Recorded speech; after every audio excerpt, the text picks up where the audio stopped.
Well, good morning, Crossroads. Good morning. I had kind of an adventure trying to get here this morning. I almost got stuck in my parking lot. As Pastor Joe said, I have a history of getting stuck in my apartment parking lot, but thankfully I got out. I made it here. So, sorry, Chris, I did move the mic because my hair has a tendency to hit it, so. I don't know, bro. So welcome to those of you that made it, and welcome to those of you who are joining us online. If you don't know me already, I'm Pastor Sasha, and I am so excited to be here this morning to talk to you guys about the first few pages of the Bible. We're kicking off our annual theme, Eat This Book, and our hope for each of you this year is that you will grow deeper in your knowledge and understanding of the Bible. So every one of us has some kind of relationship to the Bible. Maybe you're a big Bible dork like me. Or maybe the Bible is confusing for you or kind of makes you uncomfortable. And so I got to speak last Saturday at the Faith Over Fear Youth Conference that we hosted here. And I got to give my talk on what the Bible is, and I got to share a little bit of my own journey with the Bible. And I got to talk about how the Bible is a very weird book. And I feel like as Christians, we feel like we're not allowed to say that, but it is. It's a very weird book. And so it's not always easy to understand. And I hope that as we go through the Bible together this year with this annual theme, that we would kind of just begin to demystify the Bible a bit and help you to see that you can understand it. And the secret to reading and understanding the Bible is that there is no secret. And so our hope is that you will take up the challenge this year of eat this book and begin to grow deeper in your knowledge of the Bible. But before we get started with today's message, let me open us up in a word of prayer. God, I thank you so much for the opportunity that we have to just come here together and to learn more about you and about your word.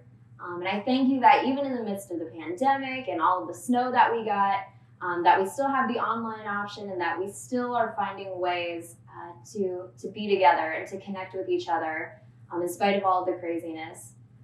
God, you know, I had a little bit of a wild morning, so I pray that as we go into this message that you would just help me to stay focused and that you would just empty me of any of my words and that everything I say today would be your words, God. God, we thank you so much that you gave us your word in the Bible and that we have access to you, God, and that you have revealed yourself to us. You have not hidden yourself away. And God, I pray that as we go through this year, each of us would really take up this challenge and that we would begin to grow more in our knowledge of you through the Bible. Once again, I just pray a blessing over this message. I pray that it would be fruitful and that you would speak through it. In your name I pray, amen. I've left my clicker over here.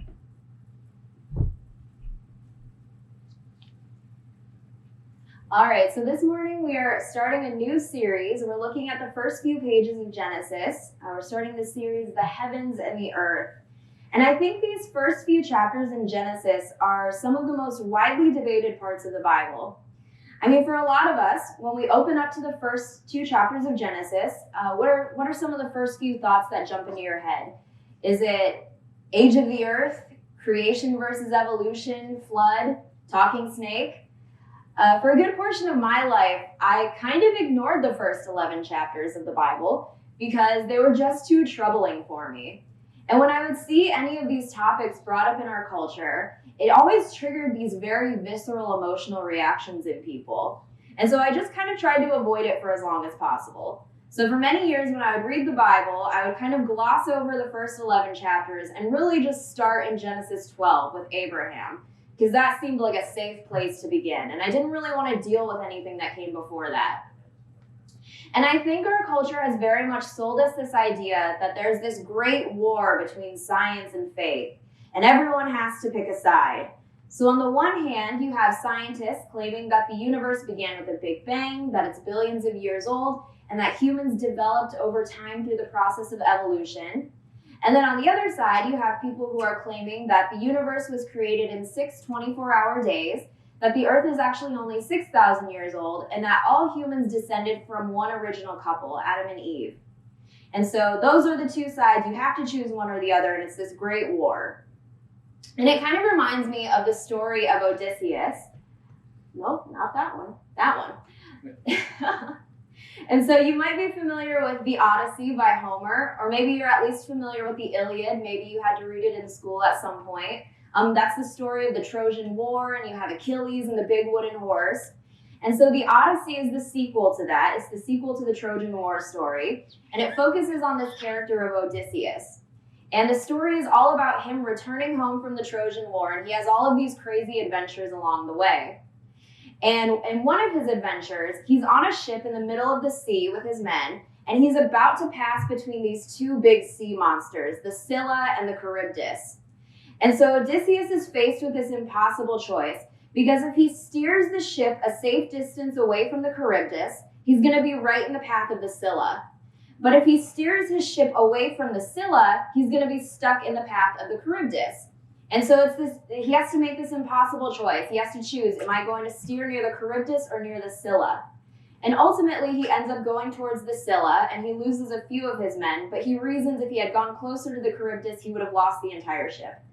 But the point is, it's this story of this impossible choice. He's stuck between these two choices, the Scylla and the Charybdis. And I think when it comes to these first two chapters of Genesis, we as Christians, especially in our culture, can sometimes feel like we are also stuck between a Scylla and a Charybdis, between science and faith, and there's these two sides and we have to pick one. But I think this does a real disservice to the book of Genesis, because we can spend all of this time debating over these topics of the age of the earth and human origins and still never understand what the writer of Genesis was trying to say. And it's sort of like people who go to a museum and they stand in front of this great piece of art, and they stand there and they debate over the artist and the composition and the art style, but they never actually stop and look at the artwork and appreciate what it's doing. And so as we look at these first few pages of Genesis, I kind of want us to step outside of this cultural debate and just look at this book on its own terms. Because the book of Genesis is so much richer and more beautiful than the current cultural debate has allowed it to be. And I want to show you why through this series. So something that we're going to talk a lot about this year is understanding the Bible as a story. And here's what I don't mean when I say the Bible is a story. When I say the Bible is a story, I do not mean that it is a book of ancient fairy tales written by an ignorant and primitive people. A story is defined as an account of related events or experiences. And so stories are how humans create meaning out of our lives and out of our experiences and the events of our life. And so the Bible is not interested in just a plain narration of facts. What the Bible is doing is it's taking these events and shaping them into a narrative to help us understand what those events mean. Which is much more interesting, by the way. I don't think anybody, at least I hope nobody does this. Okay, I don't think anybody drives to the theater and drops $40 on tickets and snacks so that they can watch security camera footage. No, we go to watch movies, stories, interpretations of events. And so if we want to understand, if we want to understand the story of the Bible, we want to start at the beginning, and we want to make sure that we get it right, that we understand what Genesis is trying to do and how it contributes to the rest of the story. And so the first step, as we begin to unpack Genesis 1 through 2, is to understand that these first two chapters of Genesis are not trying to give us security camera footage of the creation of the universe. They are telling us a story about creation in order to teach us something about God, humanity, and the world that we live in. And so a lot of times, Genesis 1 through 2 is referred to as the creation story, singular, meaning that there is only one creation story. But actually, the Bible has several retellings of the creation story, and so here's a list of just some of them. And each of these passages is a retelling of creation, but each one has a unique emphasis or a unique focus or theological message that it's teaching. And so I want to highlight just a couple of them for you. So we have Psalm 104. That's a really cool one, because that one, it tells the creation story, but it portrays God as a master craftsman. So it says, you stretched out the heavens like a tent, and you cloak yourself in light. And then Psalm 33 is a really good one. So that one is the creation story, but it's portraying God as a king over creation. So it's all about how God commanded and it was so. And then Proverbs 8 we looked at last year in our wisdom series. And that one, it's the creation story, but it's from the perspective of Lady Wisdom. And Psalm 74, I think, is probably my favorite of the bunch. So in the ancient Near East, there were a bunch of, all of the cultures had their own creation stories. And in a lot of them, they would feature a creation hero. And this was either a god or some kind of mythical hero. And in order to bring about creation, he would have to fight some kind of monster. And so Psalm 74 kind of takes that theme, but puts a twist on it. And it portrays God as a creation hero. It says, you split the sea by your strength and you crushed the heads of the sea monsters. And so it portrays the God of the Israelites as the creation hero. And that one's so fun. And so you can argue Genesis 1 through 2 is definitely the longest of any of them. And it's probably the most well-developed and probably the oldest, but it's not the only one. And none of these creation stories are more true or more accurate than any of the others. All of the exact details that they mention might not match up exactly, but that's not the point. So remember, the writers of the Bible are not interested in giving us security camera footage of the origin of the universe. And the same thing applies to Genesis 1 through 2. And so maybe this is making some of you a little uncomfortable, or maybe it's a little bit confusing. So let me use a more modern example. Listen, my children, and you shall hear of the midnight ride of Paul Revere. On the 18th of April in 75, hardly a man is now alive who remembers that famous day and year. Is anyone familiar with this? Maybe you've heard it in school. This is Paul Revere's Ride by Henry Wadsworth Longfellow. And let me ask you a question. So in his last series, Pastor Joe talked about the idea of literary genres in the Bible, different styles of writing. And so when we look at this, and you don't have to answer it out loud, just think about it in your head. When we look at this, what is the genre? Is this history? No, this is poetry. But it's a poem that's retelling a historical event. Paul Revere's Ride was a real event that happened in history, but this is a poetic retelling of it. And some people have criticized this poem as being historically inaccurate, but when you look at the composition of it, you find out that Longfellow studied American history extensively. He knew all of the historical details of this event. There are no mistakes in this poem. But what he's not trying to do is give us security camera footage of Paul Revere's Ride. Now, let's say we did actually have security camera footage of this event that happened in 1775, and then we compared it to Longfellow's poem. Would all of the details match up exactly? No, but that's not what he was trying to do.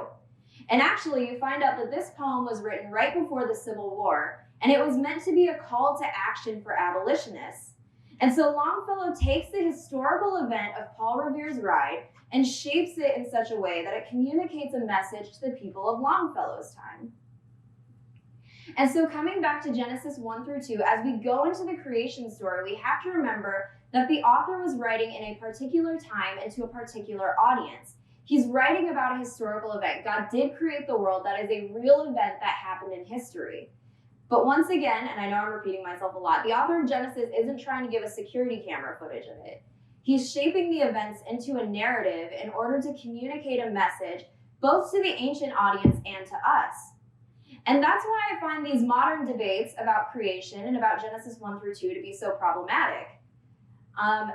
You may have heard it said that the Bible is an answer book, or that the Bible has the answers to all of your questions.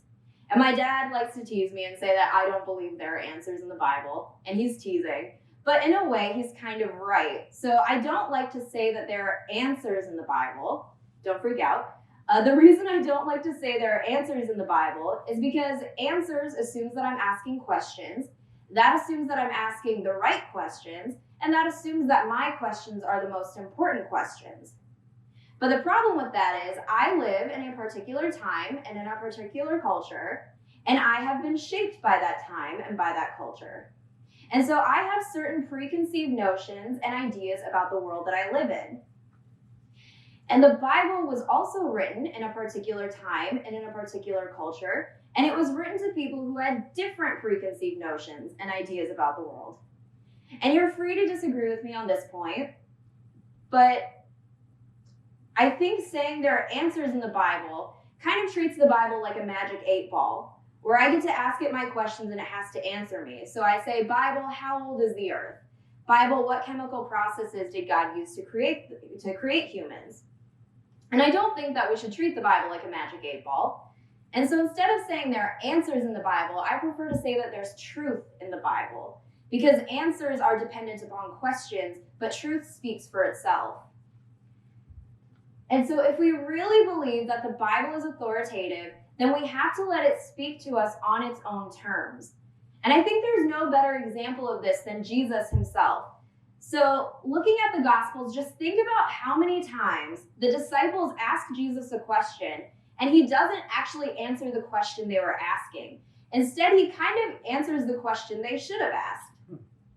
And so we had an example of this in our life groups just this last week, where the disciples and Jesus, they encounter a man who has been born blind from birth. And the disciples ask Jesus, whose sin caused this man to be born blind? Was it his sin or his parents' sin? And Jesus says neither. It was neither his sin nor his parents' sin that caused him to be born blind. And then he heals the blind man.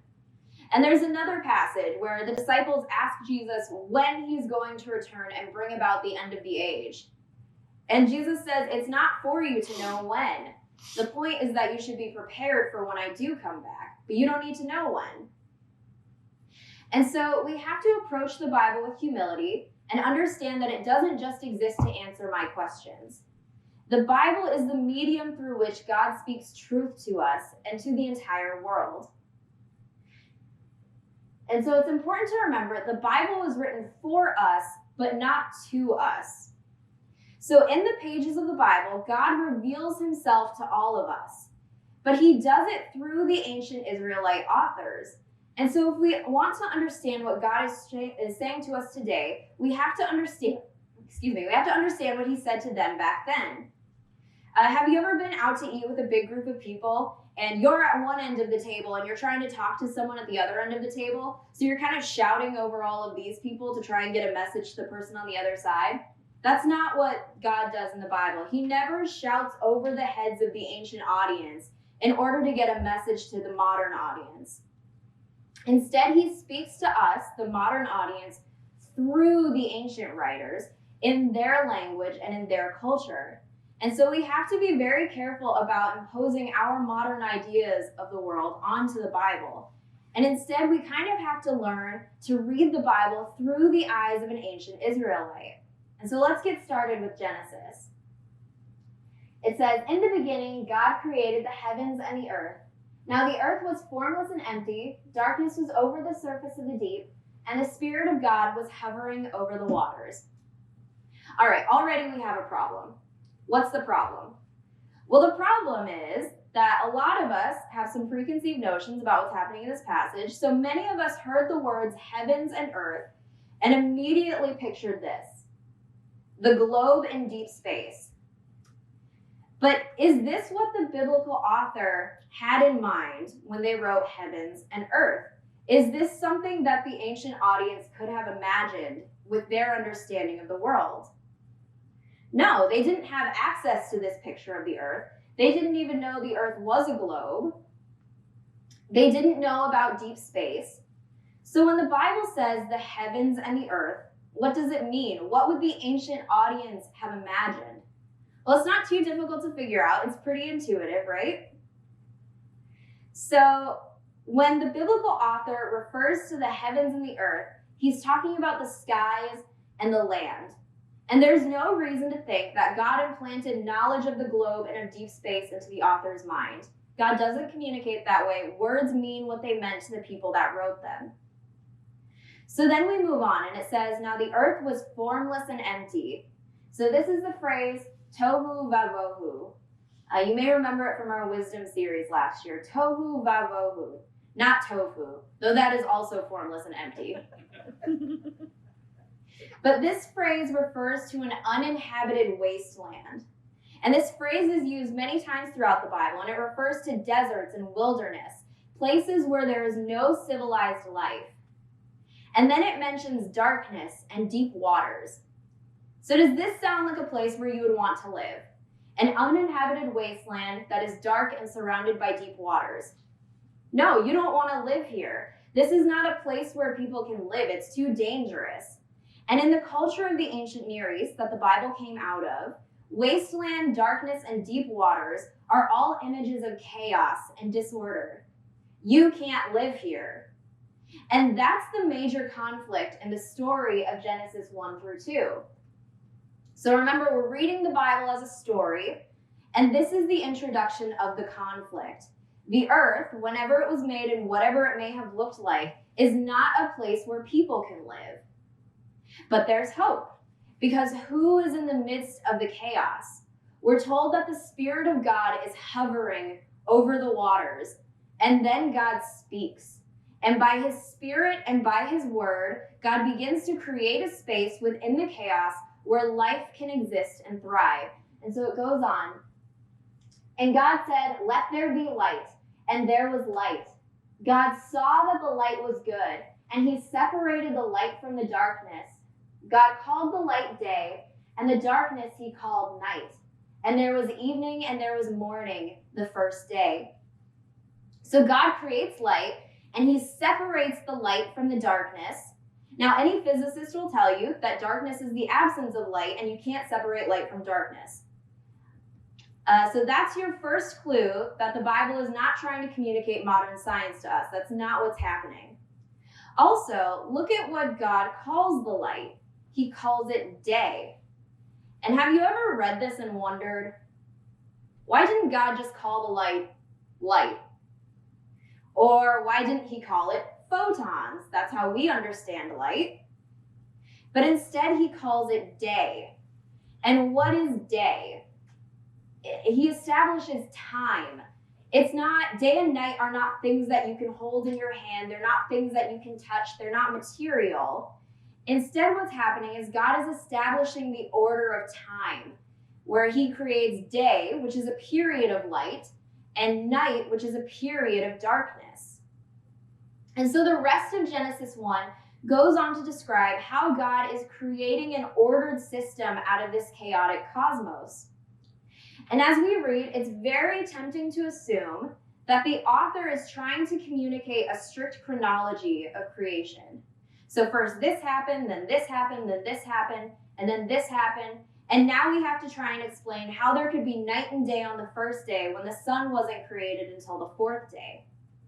Because the creation story is structured into a 7-day format, we assume that it's trying to give us a timeline, because that's the way that we would do it if we were telling the story. But remember that as we're reading the Bible, we're stepping into the imagination of an ancient writer. And so if we assume that the author is giving us a timeline, this is what it's going to look like. You have light, sky, earth, sun, fish, people, then rest on the end. And you're free to think this. Once again, you don't have to agree with me, but I'm going to propose a different view here. So many scholars have looked at the creation narrative in Genesis 1, and rather than seeing a timeline, what they see is symmetry in the first 6 days. And so on day 1, God creates day and night. On day 2, he separates the waters above from the waters below. On day 3, he makes the dry land appear and sprout with vegetation.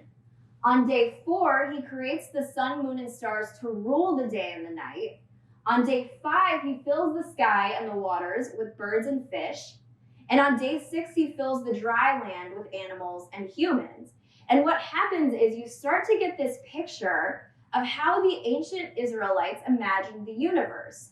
And it's the 3-tiered universe. It's not the globe in deep space. It's this 3-tiered universe of the heavens, the earth, and the sea.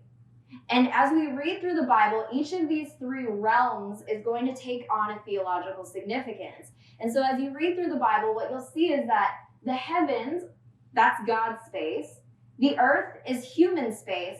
And then the sea is nobody's space. Nobody can live there. And it comes to represent chaos and death.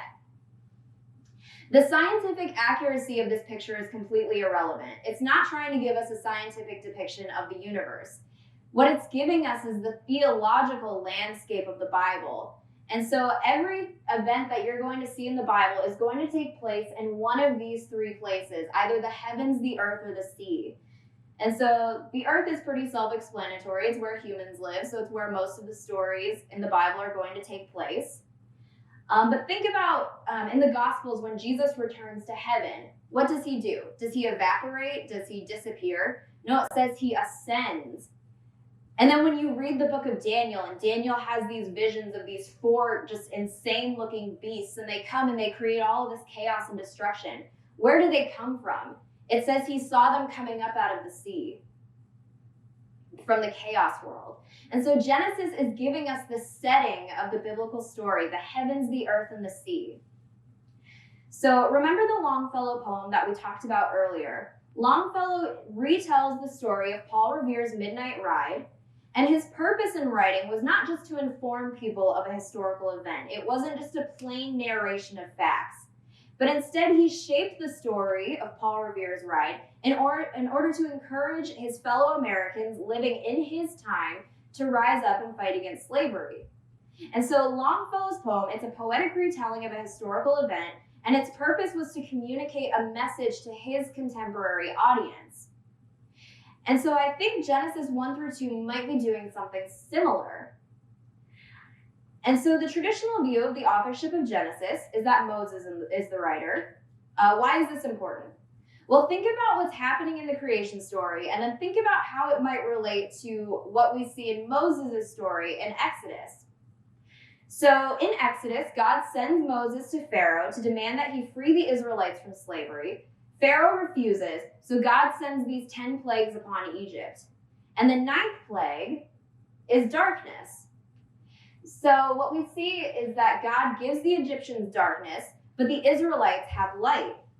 So in the account of creation that Moses is writing, what does God do on the first day? God separates light from darkness. And when Pharaoh finally releases the Israelites, God leads them out and he leads them to the Red Sea. And then what we see is God splits the sea so that the Israelites can pass through on dry land. And in the Genesis creation story, what does God do on days 2 and 3? He separates the waters above from the waters below, and he makes the dry land appear. And then we see that God leads the Israelites through the wilderness, but he promises to bring them to the promised land. And this is a place where they can experience God's presence and his provision. And when Moses wrote Genesis, the Israelites were still not in the promised land. And as you read about their story in Exodus, you realize that they really struggled to believe that God would actually do what he promised, that he would actually lead them to this land. And so what does God do for them? Well, he performs lots of signs and wonders in the wilderness, which we see in Exodus and Numbers. But he also gives them scripture. He gives them Genesis. So 2 Timothy 3, we've talked about it before. It says that scripture is God-breathed. And so by his spirit and by his word, God provides the Israelites with an account of creation in which they see that God is able to bring order out of chaos and create a place where his people can live in safety. And so all of this leads us to the 7th day of creation in Genesis 2. It says, "Thus the heavens and the earth were completed in all their vast array. By the 7th day, God had finished the work he had been doing. So on the 7th day, he rested from all his work. Then God blessed the 7th day and made it holy, because on it he rested from all the work of creating that he had done." So you may have noticed, if you were reading Genesis 1, you may notice that the previous 6 days of creation all end with the phrase, "And there was evening and there was morning." So you see there was evening, there was morning, day 1. There was evening and there was morning, day 2, day 3, day 4, day 5. There was evening and there was morning, day 6. But the 7th day does not end with that phrase. Why is this significant? Well, it comes down to what it means for God to rest. When it says that God rests, it doesn't mean that he's napping or taking a break. When God rests, it means that he is seated on his throne and he is reigning over creation and his presence is filling creation. And so for the first 6 days, we see that God is establishing order from chaos. And then on the 7th day, he takes his place as king over all creation.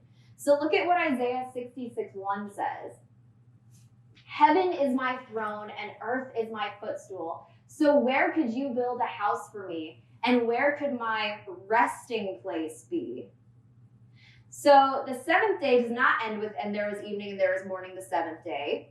There's no beginning or end point. The seventh day doesn't end because God's reign never ends. There are countless passages in the Bible that talk about how God is the everlasting king and his reign goes forever. And so the seventh day is the day of God's rule, and that day never ends. So we just covered a lot of information, and I hope that I didn't lose any of you. So let's just summarize what we've learned. So the Bible was written for us, but not to us. So when we read the Bible, we are necessarily engaging in a cross-cultural experience. The Bible was written in a language that most of us don't speak, and to a culture that most of us are very unfamiliar with. And so in order to understand the Bible's message for us today, we have to put aside our cultural baggage, and we have to put ourselves in the mindset of the ancient audience. We have to take our place among the ancient audience and understand it the way that they would have. The creation story in Genesis introduces us to the setting of the biblical story. So the purpose of Genesis 1 through 2 is not to give us security camera footage of the beginning of the universe. It takes historical events and it shapes them into a narrative for the purpose of communicating a message about God. And the creation story is structured in such a way to give us this picture of the three-tiered universe of the heavens, the earth, and the sea. If the Bible is God's story, then Genesis 1 through 2 gives us the setting of that story. And as we move through the rest of the Bible, all of the events we'll read about are going to take place in these three realms. And finally, Genesis 1 through 2 teaches us that God brings order out of chaos and that he is the eternal king over all creation. So in Genesis 1 through 2, we see that God alone has the power to tame the chaotic world and establish an ordered universe. He separates light from darkness, water from water, and the dry land from the sea. He makes a world where humans can live and thrive. And then on the seventh day, he takes his place as the king of creation, and his reign never ends. So for some of you today, this message may have been a little bit uncomfortable. Maybe it's not something you've really heard before. But I hope that I've at least helped you to see why these first few pages of Genesis are just so much richer and so much deeper than just a debate. And I hope that you'll stick with us for the next few weeks as we continue our series on the heavens and the earth. So this week I unpacked a little bit of kind of the parallels between what we see in Genesis and what we're going to see in Exodus. And so as we go through the next couple of weeks, I'm hoping to really draw that out more and show you how Genesis really sets us up to understand the story of the nation of Israel throughout the Bible.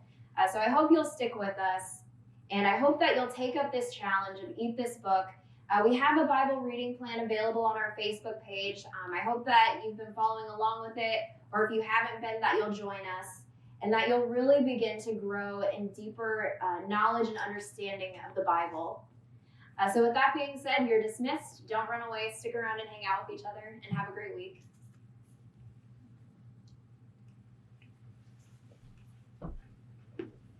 My voice. That was good. I was bound for the truth, didn't know what I had. I was running, I was searching, but every place I We recorded that last bit too. The live stream went down, so we recorded it. It's going to get uploaded later.